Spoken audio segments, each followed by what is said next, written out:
കഴിഞ്ഞ ദിവസം നമ്മൾ വീഡിയോ ഓരോന്നോരോന്നും സ്റ്റെപ്പായിട്ട് ചെയ്തു. വണ്ടിയൊക്കെ ഇരുന്ന് എടുക്കുന്നിടം വരെ സ്റ്റെപ്പ് ചെയ്തു. അത് കഴിഞ്ഞിട്ട് നമ്മൾ ഒരു വണ്ടി എടുത്തത് സ്റ്റെപ്പ് ചെയ്തു. അതിനുശേഷം നമ്മൾ ക്ലച്ച് ചവിട്ടാനും നമ്മൾ പഠിച്ചു.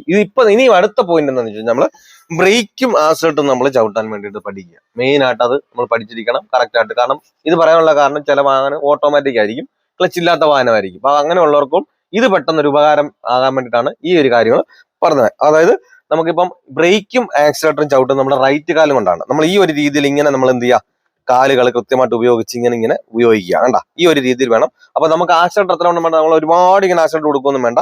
അതുപോലെ തന്നെ ബ്രേക്ക് നമ്മൾ ഇത്രയും ബ്രേക്ക് നമ്മൾ ഇങ്ങനെ നിങ്ങൾ ബ്രേക്ക് കൊടുക്കണ്ട, പ്ലേ ചവിട്ടുക, വീണ്ടും ആക്സിലേറ്റർ ചവിട്ടുക. വേണ്ട, ഈ ഒരു രീതിയിൽ ഇങ്ങനെ നിങ്ങൾ കാല് വെച്ച് ഇങ്ങനെ ശീലമാക്കി ആക്കി. അപ്പൊ നമുക്ക് വണ്ടി ഓടിച്ചുകൊണ്ട് നിങ്ങൾ ചെയ്യണമെന്നില്ല. നിങ്ങളുടെ വീട്ടിൽ കിടക്കുന്ന സമയത്ത് തന്നെ നിങ്ങൾ ഇങ്ങനെ ബ്രേക്ക് ആക്സിലേറ്റർ ഈ ഒരു രീതിയിൽ നിങ്ങൾ ഇതൊന്ന് പ്രാക്ടീസ് ചെയ്യുക. ഇങ്ങനെ കാണുന്ന വീഡിയോസ് ഒക്കെ കാണുമ്പോൾ നല്ലൊരു കോൺഫിഡൻസ് ഉണ്ടെങ്കിലും തനിയെ വാഹനം ഓടിക്കാൻ പേടിയുള്ളവരാണെങ്കിൽ നിങ്ങളുടെ സ്വന്തം വാഹനത്തിൽ വന്ന് നിങ്ങൾ കേരളത്തിന്റെ ഏത് ജില്ലയിലായിരുന്നാലും നിങ്ങളുടെ വാഹനത്തിൽ വന്ന് ഞാൻ പ്രാക്ടീസ് നൽകുന്നുണ്ട്. നിങ്ങൾക്ക് ആഗ്രഹം ഉണ്ടെങ്കിൽ എന്നെ കോൺടാക്ട് ചെയ്യാം.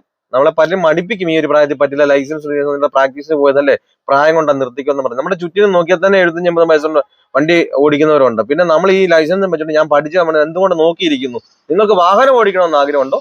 എന്റെ ജില്ലയിൽ നിങ്ങളുടെ സ്വന്തം വാഹനത്തിൽ വന്ന് ഞാൻ പ്രാക്ടീസ് നിങ്ങൾക്ക് ആഗ്രഹം ഉണ്ടെങ്കിൽ എന്നെ കോൺടാക്ട് ചെയ്യാം. അടുത്ത ഓരോന്നോരോന്നായിട്ട് നമുക്ക് അടുത്ത സ്റ്റെപ്പിൽ ചെയ്യുന്നതായിരിക്കും. അപ്പൊ ക്ലച്ചും ആക്സിലേറ്ററും ബ്രേക്കും നമ്മൾ പഠിച്ചു. ഇനിയിപ്പോൾ അടുത്ത സ്റ്റിയറിംഗും ഗിയറും എങ്ങനെയാണെന്നുള്ള അടുത്ത വീഡിയോയിൽ ഞാൻ കാണിക്കുന്നത്.